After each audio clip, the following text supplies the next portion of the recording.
حاجه شنو درت؟ فقت صليت، طلبت سماحه من با، عيطت ليه، طلبت من خوتي كاملين خواتاتي والطبيب اللي معايا، بيدش لي انا نغير خلق الله، والدراري الصغار كيتفرجوا فيا، وليدات اختي، عائلتي، الناس اللي في السوشيال ميديا، التيك توك. الدراري الصغير عمرو 5 سنين كنطلع ليه، واش غيسميني مراه، يسميني راجل، اش غيسميني، اش غيعبر هذا الولد شنو كيفاش غيطلع؟ نغير خلق الله ونقول للناس اللي متدينين اجوا ديروا عندي، فراسي نغير انا راسي هو الاول. توبة صوفيا طالوني، هل هي حقيقة أم خدعة؟ نعم، كلنا كنعرفوا شكون هو أو شكون هي صوفيا طالوني المتحول الجنسي.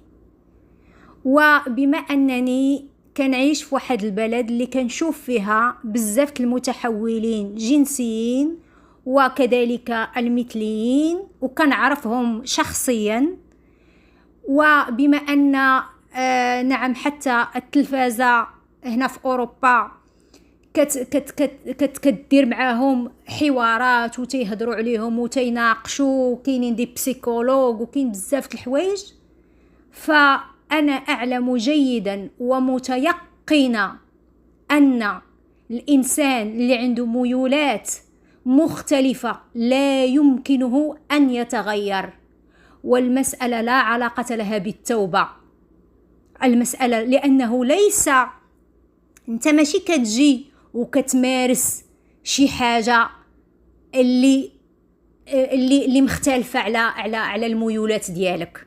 فالسؤال المطروح هنا لصوفيا طالوني اللي هو اسمه نوفل، واش انت من اللي بديتي هاد المسيرة خديتيها فقط كحرفة باش تدخل من وراءها الفلوس، كتجارة كنتي كتاجر بالجسد ديالك فقط باش تدخل الفلوس؟ لأنني كنعرف أن في مراكش نعم كاين أطفال كيمارسوا الجنس وهما ما مثليين ما متحولين جنسيين، كياخدوا هاد المسألة كحرفة باش يمارسوا بها الدعارة لأنهم فقراء. أنا ما جايش هنا باش نعاير، ما جايش هنا باش أنا كنقولك كاين هاد النوعية من الذكور اللي كيستعملوا أجسامهم للتجارة بأجسامهم وما هما لا مثليين ولا متحولين جنسيين. فالسؤال المطروح لهذا السيد، واش هذا السيد من البداية كان كيكذب على الناس وكان كيقول للناس أنا متحول جنسي وأنا بحال هكا، ولا هذا الإنسان كان فقط واخدها تجارة؟ راه سؤال مهم هذا، راه هناك فرق، لأن هاد الناس ما كيتوبوش. علاش؟ حتى هاد الكلمة ديال التوبة تخربيقة، لأن هاد الإنسان راه ما كيدير حتى شي حاجة باش يتوب إلا كان فعلا متحول جنسي، راه لأنه مخلوق بحال هكاك، الميولات ديالو بحال هكاك. أنا أعلم جيدا أن الدول العالم الثالث بقى ما كتقبلش وما كتفهمش هاد المسألة، ما كتفهمش أن المسألة عندها علاقة بالهرمونات، ما كتفهمش أن هاد المسألة عندها علاقة بالإنسان ما كيختارش الميولات ديالو، كيتخلق بهذيك الميولات.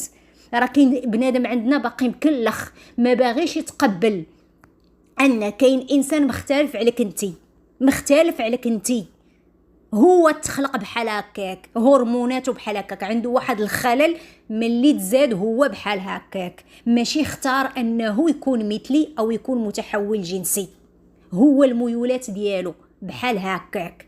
ما غاديش تيجي تقولي لي خاصك تتوب لانه هو ما دار حتى شي حاجه، هذاك اللي خلقه اللي كنتي كتامني به راه هو اللي خلقه بحال هكاك. فالسؤال مطروح، واش هاد صوفيا طالوني واش كان من البدايه كيكذب على الناس وخداها تجارة ومن بعد قنع نفسه أنه هو بحال هكاك، ولا جاي دابا كيكذب على الناس وبدل شكله باش يقدر يدير شي حاجة أخرى؟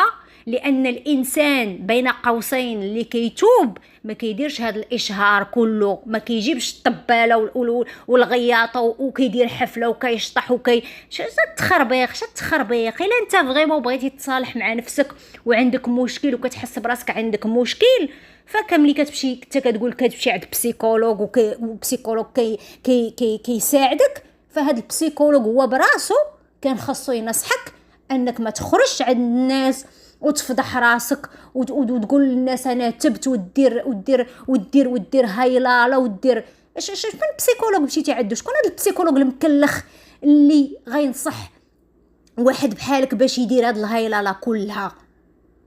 شكون هو هذا البسيكولوج؟ انا بغيت نفهم شكون هو هذا البسيكولوج، لان البسيكولوج اكيد ماشي طبيعي اللي يقولك سير دير هايلاله. خصو يمنعك دير هاد هايلاله، خصو يمنعك دير هاد الحفله. واش نتوما اي واحد ولا كيدير الاشهار باي حاجه اللي كيمشي للحج ولا كيصور راسو، راه كاين ما سعد لمجرد نهار دار ديك الفعله بغى يغطي الفعله ديالو بفعله اخرى، مشى دار راسو غيتزوج ومرتو حامله باش يهرب من السجن. على ميم شوز، راه سي فاسيل باش الانسان يدير واحد الفيلم ويخدع. عندنا واحد الشعب مكلخ، عاد جبدي ليه الدين صافي العاطفه، خاص شعب عاطفي، عاد جبدي ليه الدين صافي كيصدق اي لعبه. راه الانسان اللي كيغير شكله راه الشكل لا علاقه له بالميولات. انت ما كتدخليش معاه ملي كيمشي يمارس الجنس، ما كتدخليش معاه لبيت وما كتعرفيش شنو الاسرار ديالو. راه حتى الا غير دابا شكله راه ممكن يغير شكله ويبقى هو نفس الشخص، نفس صوفيا طالوني، ويمارس الجنس مع الرجال. راه الشكل لا يغير شيئا، راه ما يمكنش لي يغير الميولات ديال الانسان. نتوما راه كتصدقوا الاوهام، نتوما راه كتصدقوا الخرافات. السؤال مطروح، راه قلت لكم هذا هو السؤال المطروح. واش من الاول كان كيكذب ولا دابا اللي كيكذب؟ وحده فيهم، ما كاين حتى شي حاجه اخرى. ومساله التوبه خربيقه. الانسان اللي عنده ميولات ما كيتوبش، هذيك ميولات وهذيك ما عندها حتى شي علاقه بالتوبه. هذيك الميولات ديالو اللي خلقوا بحال هكا. بغيتوا تصدقوا ما بغيتوش تصدقوا، نتوما مجتمع متخلف اصلا. ما كنبغيش نناقش معكم هاد المواضيع، ديجا طرحت هاد المواضيع على قناتي هذه سنين، ولكن بنادم عندنا مكلخ ما كيفهمش. واحد المره طلعت في واحد اللايف، بنادم مكلخ هاجموني، قالوا لي وعلاش دوك اللي كيكونوا في اوروبا حتى تزوجوا وولدوا ومن بعد كيغيروا الميولات ديالهم؟ لانهم هذوك الناس ما كانوش باغيين يعترفوا بالميولات ديالهم. كانوا من الاول عندهم هذوك الميولات، سي فغي. راه كاينين شي وحدين تتزوجوا وولدوا وصافي وغيروا الميولات ديالهم. علاش؟ لانه ما كانوا كينكروا، حتى كتنكري حتى على نفسك هذوك الميولات ديالك، ولكن مع الوقت كتخرج صافي. مع الوقت ما كتبقايش قادره. وكاين هذوك اللي كيكونوا بيسيكسويل، كيمشيو مع لي دو، كيمشيو مع لي فام ومع لي زوم. كاين هذوك اللي كيكونوا بيسكس، كتمشي كيبغيو لي زوم او لي فام. الا نتوما ما كتفهموش هادشي، هذيك راه مشكلتكم نتوما. كاين المثليين وكاين المتحولين وكاين اللي بيسكس. فهاد اللايف جا عندي واحد بدا كيقول لي ايوا وانا كنظن ان الانسان ملي كيكثر من ممارسه الجنس كيقدر داك الفات باش انه كيكثر من ممارسه الجنس كيقدر يتحول، كيقدر يولي يغير الميولات ديالو. لا سيدي كاين اللي كيديروا افلام اباحيه ومعروفين كيديروا افلام اباحيه وما عمرهم ما غيروا الميولات ديالهم. كيديروا افلام اباحيه وما عمرهم ما غيروا الميولات ديالهم، سواء رجال او نساء، ما عمرهم ما ولاو مثليين، باقين رجال وكيمثلوا افلام اباحيه. سمعتي؟ كيمثلوا افلام اباحيه وما عمرهم ما غيروا الميولات ديالهم. فبلا ما تبقاو كتالفوا القصص من دماغكم. المساله راه ما عندهاش بان الواحد كيمارس بزاف، مساله عندها انسان تخلق بشي حوايج. ناهيت على دوك الناس اللي شوههم وخرج لهم اسرارهم وفضحهم وخرج عليهم، وسمعت ان كاين ناس انتحرت بسبابه، وكاين ناس اللي خسرها الفلوس، وكاين ناس اللي دمر ليها الشكل ديالها والسنان ديالها. هادشي كله داروا ايوا